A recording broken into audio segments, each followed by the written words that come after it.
Le téléphone portable, smartphone et tous les autres appareils électroniques nous sont très utiles au quotidien. Risque de courbature, de fatigue générale, d'insomnie, de faiblesse sexuelle, de surdité ou de cécité, des AVC, les charges électromagnétiques des téléphones portables, smartphones ou tout autre appareil électronique sont très dangereuses pour la santé et peuvent vous conduire à la mort. Utilisez désormais les autocollants anti-radiation GIA pour protéger et préserver votre vie.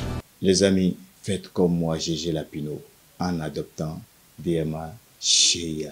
Après 10 ans d'existence, le complexe scolaire La Plume rénove son cadre pour le bien-être des apprenants. Le complexe scolaire La Plume, c'est de la maternelle au CM2 avec 100% au CEP, une salle d'informatique, une bibliothèque, des salles de classe dotées de chaises et tables individuelles, une aire de jeu, une cantine, des toilettes modernes et autres, pour offrir un meilleur cadre d'apprentissage à nos enfants. Donnez-leur la chance de réussir brillamment et sainement en les inscrivant au complexe scolaire La Plume, situé à Tinvier, dans la ville de Porto-Novo. Contact 00229 61 16 96 69 ou encore 00229 99 15 40 30. Au complexe scolaire La Plume, nous formons réellement l'élite de demain.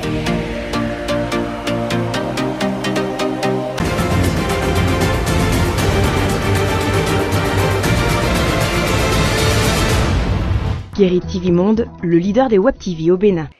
C'est un plaisir de vous retrouver pour cette édition du soir sur Guérit TV Monde. Mesdames et messieurs, bonsoir et merci de prendre ce rendez-vous. Voici les titres du journal. Nombreuses sont les infrastructures routières qui ont été réalisées dans plusieurs villes du Bénin depuis l'avènement du régime de la rupture. C'est le cas de la construction de l'autoroute Carrefour-Semé-Porto Novo, longue de 10 km. Vous suivrez dans ce journal le constat fait par une équipe de la rédaction de Guérit TV Monde. Les guépards du Bénin sont toujours dans la course des qualifications à la Coupe d'Afrique des Nations Maroc 2025. Les poulains de Guerre-Aurore se sont rattrapés face aux Bleus de la Libye avec un score de 2-1. Dans un instant, les impressions de quelques supporters béninois. Au Nigeria, la ville de Maïdougouri est sous les eaux après la rupture d'un barrage. On en parle en page internationale. À nouveau, bonsoir et bienvenue. Depuis l'arrivée du président Patrice Talon au pouvoir, plusieurs infrastructures routières ont été réalisées dans plusieurs villes du Bénin. Dans l'Ouémé, la construction de l'autoroute Carrefour-Semé-Porto Novo, toujours en chantier, facilite déjà la mobilité des usagers et améliore aussi les conditions de vie des populations. La rédaction a fait ce constat que je vous invite à suivre. Faouzia Sefou, Patrice Ayonton. Parmi les infrastructures routières en cours de réalisation depuis l'avènement du régime de la rupture, figure en bonne place la construction de l'autoroute Carrefour-Semé-Porto Novo. D'une longueur de 10 km, cette voie à double sens est encore en chantier, mais facilite déjà considérablement la circulation entre les deux villes. Les riverains impressionnés par cette initiative saluent le leadership du président Patrice Talon. Ça, c'est très magnifique. Moi, je ne croyais pas que le gouvernement mis en place peut faire la voie comme ça. Non, ça a étonné. Ça a étonné les gens du Bénin. Si tu es un Béninois et tu as voyagé, de faire 5 ans au Côte d'Ivoire ou bien au Nigeria, tout près ici, en venant à Porto Novo, tu vas demander chez toi.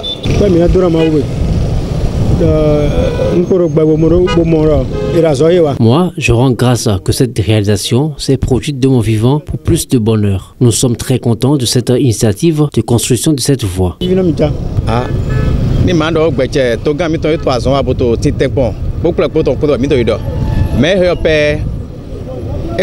Notre président a beaucoup transformé notre pays à travers la construction des infrastructures routières. Mais celle de Semé-Porto Novo est vraiment différente. Cette voie change déjà l'image de notre localité.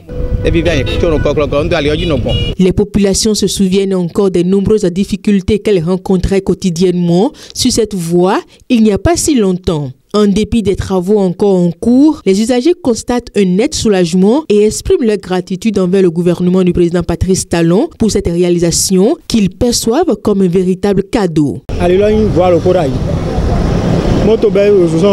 Avant, c'était une seule voie empruntée par tous. On dénombrait plusieurs cas d'accidents mortels. Comme cette double voie, nos souffrances sont finies. Avant, il y a trop d'accidents. Il y a trop d'accidents. Et une voie directe comme ça pour aller à Porto-Novo, des dos dalles aussi, ça fait mal aux reins aux gens. Mais maintenant, personne ne peut pas accrocher quelqu'un. Parce que la voie est libre. Tu vas dépasser ton prochain à côté légèrement. Pas de difficulté. Il n'y a pas de difficulté maintenant pour passer. Avant, il avait tellement de difficultés sur cette voie, notamment les cas d'accident. Aujourd'hui, c'est déjà du passé.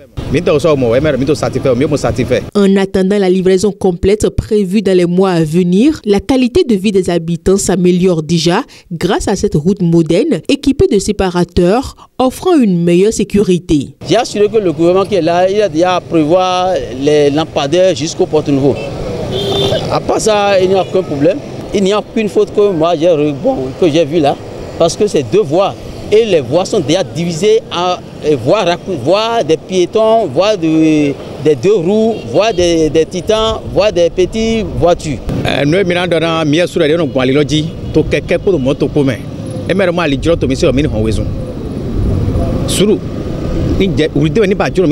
Moi, je vais inviter les usagers à plus de prudence. J'invite aussi le président à continuer sur cette lancée. Que les entrepreneurs n'oublient pas l'éclairage de la voie.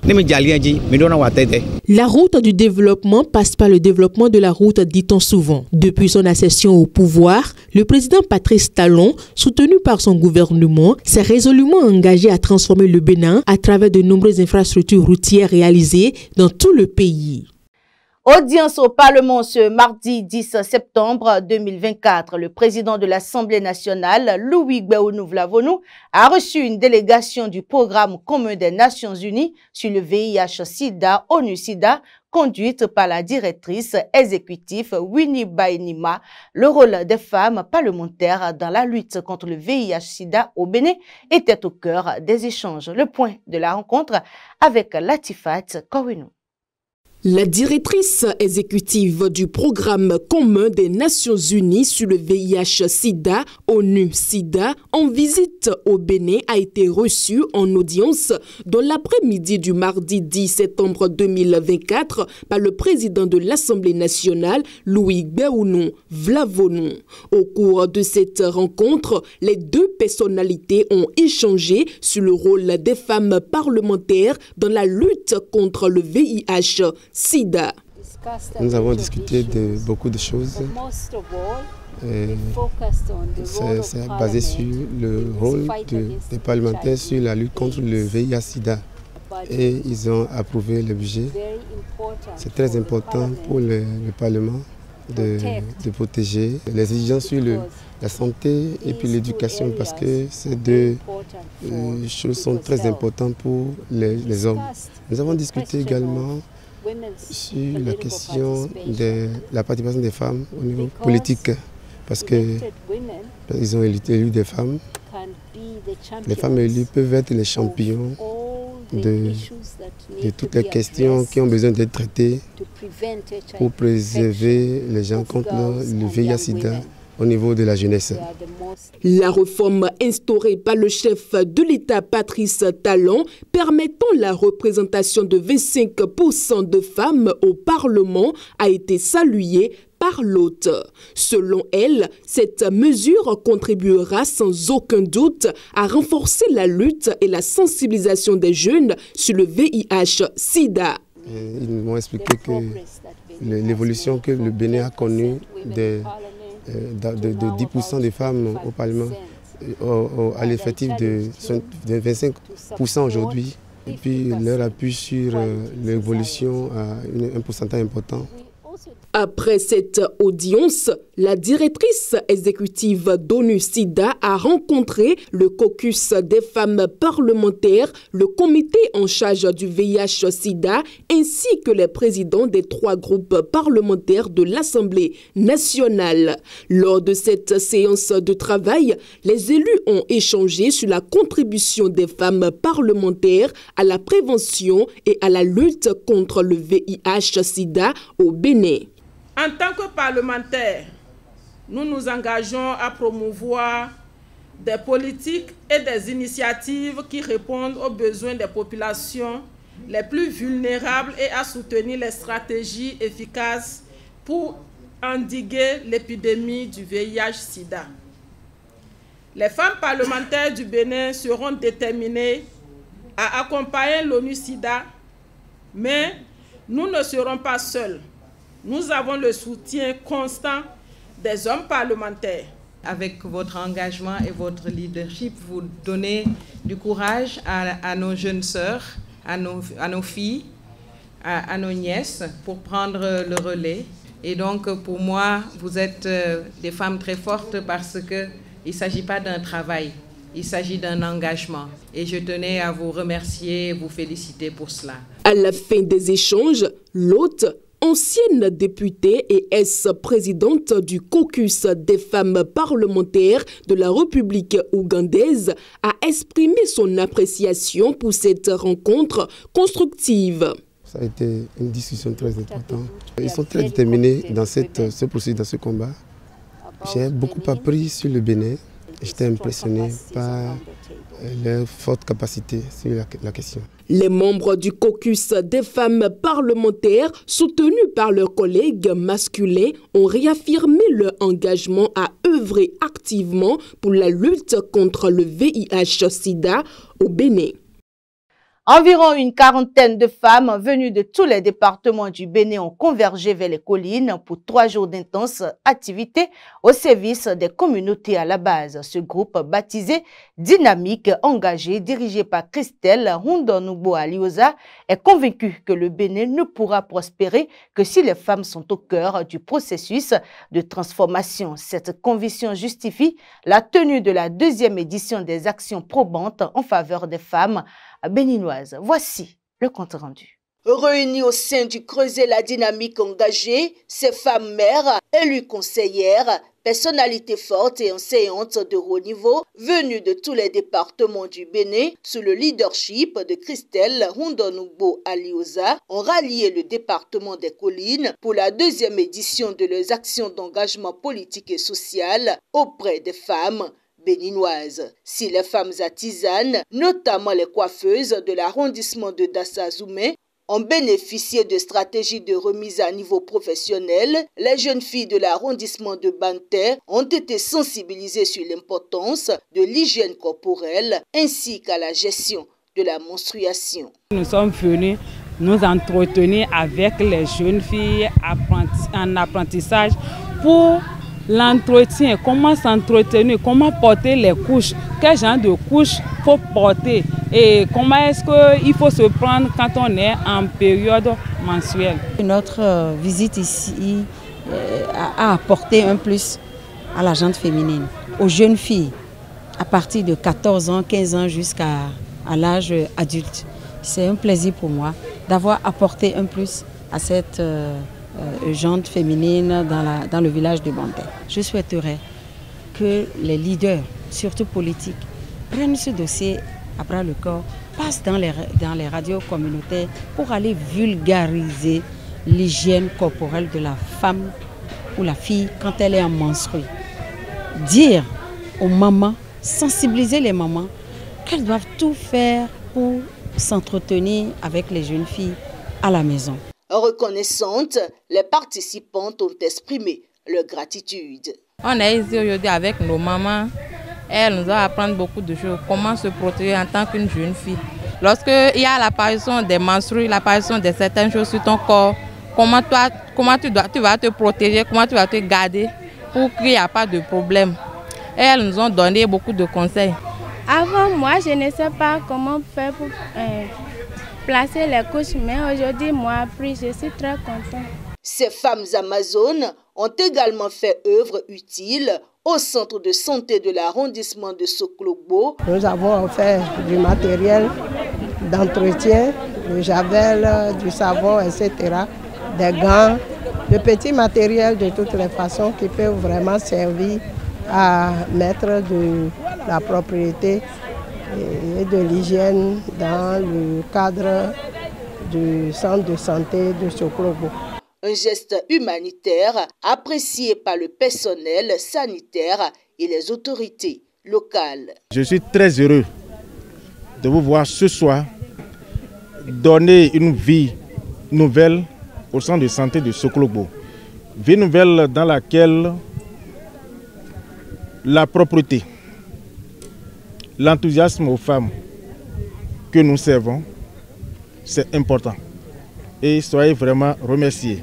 C'est un sentiment de joie qui m'anime, parce que c'est pour donner un ouf de soulagement au centre de santé. Et cela participe donc à la promotion de la santé féminine, la santé des femmes. Selon Christelle Rondonouboua-Liosa, ces actions témoignent de leur détermination à appuyer les initiatives du gouvernement tout en menant des actions individuelles porteuses afin de faire du Bénin un modèle de développement. Un développement où les femmes, aux côtés des hommes, œuvrent pour le bien-être de tout le peuple. Nous sommes un groupe de femmes leaders. Elles sont femmes, elles sont leaders, elles sont femmes politiques. Et nous avons l'habitude d'aller vers les communautés, aller vers les femmes, vers les jeunes filles. Et nous sommes dans une deuxième édition donc, de notre initiative. Notre rôle à nous, en tant que femmes, c'est donner la main à d'autres femmes pour qu'elles vivent mieux de leurs activités et qu'elles le fassent bien. Notre politique à nous, notre objectif à nous, notre combat, c'est que la femme, quel que soit son domaine d'activité, qu'elle soit compétente. Et c'est la compétence que nous recherchons en allant vers ces femmes et en faisant cet exercice de ce matin. Rappelons que cette tournée a été par ailleurs marquée par une marche sportive et la sensibilisation des femmes de Glazoué dans les relations mères et filles. Après Grand Popo en 2023, c'est le département des Collines qui a été impacté par les actions de ces femmes leaders de la dynamique engagée cette année. Tous les regards sont tournés désormais vers la 3e édition.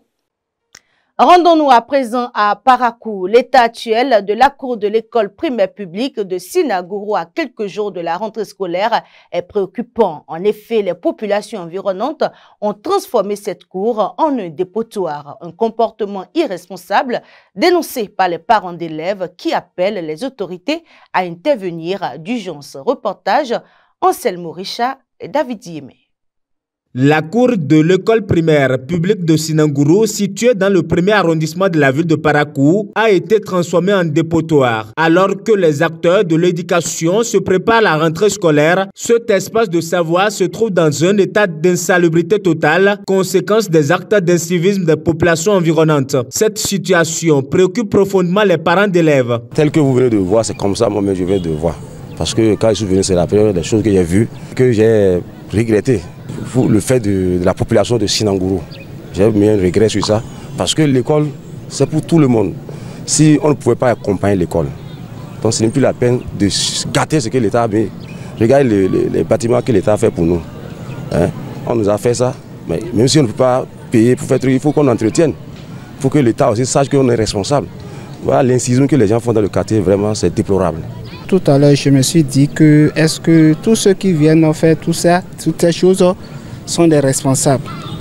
Si je dois me dire que je suis propre, ma maison est propre et que là où mon enfant doit venir chercher un savoir est malsain, c'est que c'est déplorable.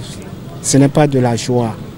C'est vrai, il arrive que les moyens nous manquent pour, n'est-ce pas, chercher des dépotoirs, on va verser les ordures. Mais ce n'est pas à l'école où mon enfant doit venir chercher le savoir qu'il faut le faire. Pour garantir aux écoliers un environnement sain propice aux apprentissages, les parents d'élèves appellent les auteurs de ces comportements irresponsables à une prise de conscience immédiate. Ils lancent également un appel aux autorités compétentes pour achever la clôture de l'école toujours en construction. Je leur appelle de pardonner de regarder les âmes des enfants. C'est les enfants, nos enfants qu'on a mis au monde, qui ne connaissent rien, qui sont en train de vivre dans cet état. C'est pas bien. L'enfant va quitter l'école, s'amuser là, il va manger sans laver les mains. Si la maladie vient, qui va supporter? C'est nous les parents encore. Donc j'aimerais que aux parents, à la population, de nous aider à aider nos petits-enfants. Parce que la maison des enfants, c'est une maison qui devait être sacrée, qu'on ne devait pas mettre n'importe quoi. C'est pas bien, j'appelle la population de pardonner. Il y a des trucs, il y a des dépositoires où il faut aller, il y a des abonnements. Si ils s'abonnent, les gens viennent ramasser. Ce n'est pas l'école qui va devenir leur dépotoir. C'est un crime qu'ils sont en train de mettre, c'est un crime. Par là aussi, je demande au chef de l'État, aussi à nos gouvernants, je ne compte pas à la mairie, de nous aider à finir la clôture du complexe scolaire Sinangouro. C'est vilain. Si le côté culturel, ça ne peut pas être à cet état.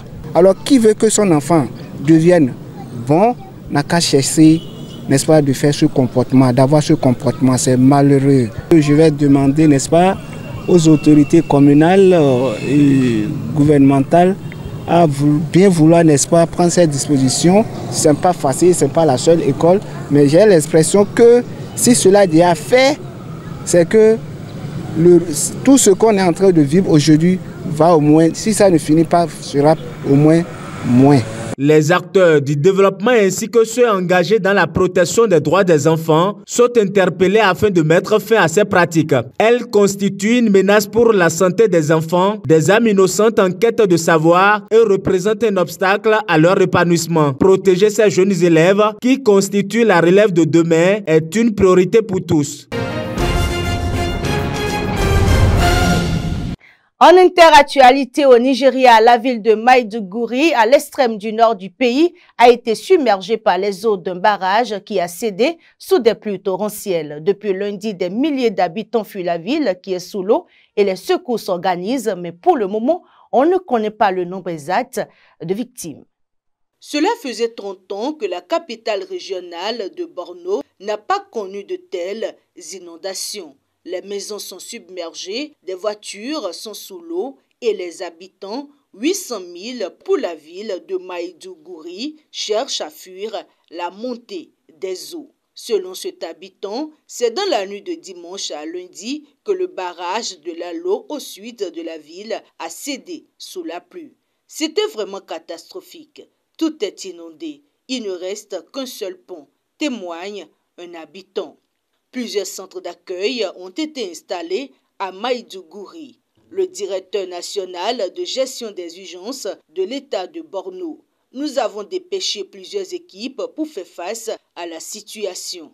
La première a été envoyée sur le site du barrage. Sa mission est de tout faire pour réduire le débit de l'eau. La deuxième, composée de plusieurs agents, procède à l'évacuation des victimes. Dans certains quartiers, nous avons dû utiliser des hélicoptères, explique-t-il à la rédaction Aoussa de RFI. Selon un responsable de la prison de Maiduguri, 200 prisonniers ont pu s'échapper suite à l'effondrement d'un mur d'enceinte. Parmi les évadés figurent plusieurs membres de Boko Haram. En fin de soirée, aucun bilan officiel n'était donné pour dénombrer le nombre exact des victimes de ces inondations.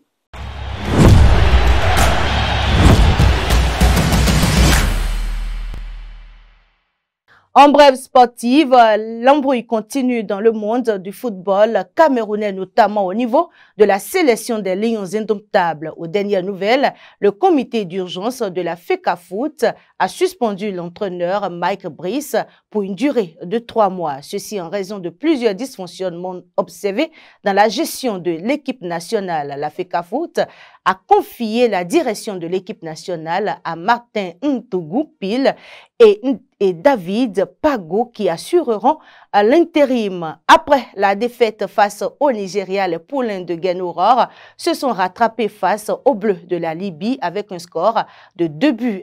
Le résultat place le Bénin à la 2e position dans le groupe D. Quelques supporters béninois apprécient la prestation de l'équipe nationale. Suivez. Oui, je crois quand même que cette réaction elle était attendue parce qu'après la débâcle reçue au Nigeria, il fallait forcément réagir. C'est ce qui a été fait et ça n'a pas été facile puisque très tôt, le Bénin a été cueilli à froid avec ce pénalty à la 9e minute. Donc il fallait forcément réagir et ce qui a été fait, certes, ça a été un peu compliqué en première partie puisque les nôtres ont poussé et face à une équipe libyenne qui a joué bas. Forcément, quand on sort à l'extérieur, le moins c'est de rapporter un point. Et déjà avec ce but qu'ils ont eu, ils ont joué bas et ça a été un peu compliqué. Malheureusement qu'on n'a pas eu des ailiers qui pouvaient percuter, c'est là ma déception par rapport aux 11 montants de Gernot Rohr, puisque avec Dossou qui n'est pas vraiment en jambes, aller Dossou sur le côté, c'était un problème et on a vu réellement que ce n'est pas le Dossou il y a quelques années en arrière. Il avait du mal à percuter, il avait du mal à gagner ses duels en un contre un et cela, ça s'est vraiment senti sur le terrain. Heureusement, en deuxième partie, la solution est venue de l'autre. Je veux parler bien sûr de Ola Itan qui, sur une passe, je vais dire millimétrée comme le faisait très bien Mourit Ala Ogobi, a su trouver le pied de Steve Mounier qui aujourd'hui, heureusement, a eu de la chance avec son pied. Et encore, Steve Mounier, on sait très bien, c'est quelqu'un qui remporte vraiment ses duels. Et encore, heureusement pour lui, ça a été dans la super de vérité. Il a eu ce penalty que Ola Itan a su convertir, donc c'est une bonne chose et j'espère quand même que saura garder cette dynamique là pour la prochaine trêve internationale puisque c'est déjà là dans 3 semaines, il va falloir réellement prendre beaucoup de points puis cette double confrontation avec le Rwanda parce que si on laisse passer des points, ce serait compliqué pour la suite et il ne faudrait pas, comme d'habitude on le fait, sortir les calculatrices après. La sélection nationale a un peu du mal à se connecter à son public. Certes, il y a quelques victoires récemment et qui ont essayé de ramener ceux-là qui étaient fâchés. Donc il va falloir réellement, si cette sélection ne veut pas briser cette dynamique-là, il va falloir réellement tout donner, cravacher dur pour pouvoir se qualifier et aller au Maroc. Après le but, oui. Il y a une très belle réaction, on a bien réagi. On a égalisé et puis on a marqué un deuxième but. Seulement qu'il y a certains joueurs qui franchement nous déçoivent. Le niveau n'est pas encore ce qu'on veut. Surtout sur les coups de pied arrêtés, les corners, les coups francs, ça ne va pas encore. On sent vraiment l'absence de Soukou. Oui, son absence vraiment ça joue sur nous. Si on arrive à corriger ce qui nous dérange, oui, on peut. Seulement le gros problème, ça sera contre le Rwanda. Ça sera vraiment difficile contre le Rwanda. Ce qu'ils ont produit face au Nigeria, si ça doit être la même chose avec les Guépards, il y a du travail à faire. Ça nous sera vraiment compliqué. D'abord, il faut commencer par les joueurs qui sont appelés. Il y a des joueurs qui sont sans club. On ne peut pas continuer par appeler des joueurs qui sont sans club pour venir jouer pour la sélection nationale. Ce qui veut dire qu'il n'y a pas de joueurs dans le pays. Il faut appeler des joueurs qui sont en activité, qui sont dans un club et qui sont actifs. Là, on peut compter sur les éléments. Deuxième chose, au niveau de la défense, il faut qu'on ait vraiment une rigueur défensive. Ce qu'on ne voit pas. Il n'y a pas une très belle cohésion entre les deux de l'axe d'hier. Même face au Nigeria, on a ressenti la même chose. Quand Osimhen est rentré, on a vu réellement qu'il y avait un gros problème de communication entre nos deux centraux. Voilà, donc il faut une bonne communication. Oui, j'ai suivi le match Bénin-Libye hier avec beaucoup d'attention. J'ai constaté que la possession de la balle, le Bénin a bien possédé la balle. Donc c'est pas mal. Mais seulement que bon, le Bénin, on ne peut pas dire que le Bénin est déjà un pays de foot. Parce que la plupart des joueurs n'ont pas de club.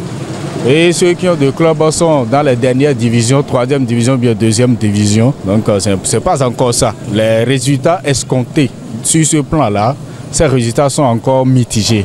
C'est pas encore ça. Il faudrait que le gouvernement prépare la relève pour que le Bénin soit un pays de foot. Bon, le chemin est encore long. Donc il faudrait que nos Guépards prennent conscience et se préparent bien pour pouvoir gagner le match aller-retour face au Rwanda. Là, après ça, maintenant, on peut espérer la qualification pour la CAN Maroc 2025. Ce sera tout pour cette édition. C'est un plaisir d'avoir été en votre compagnie. Bonne fin de soirée à chacun et à tous.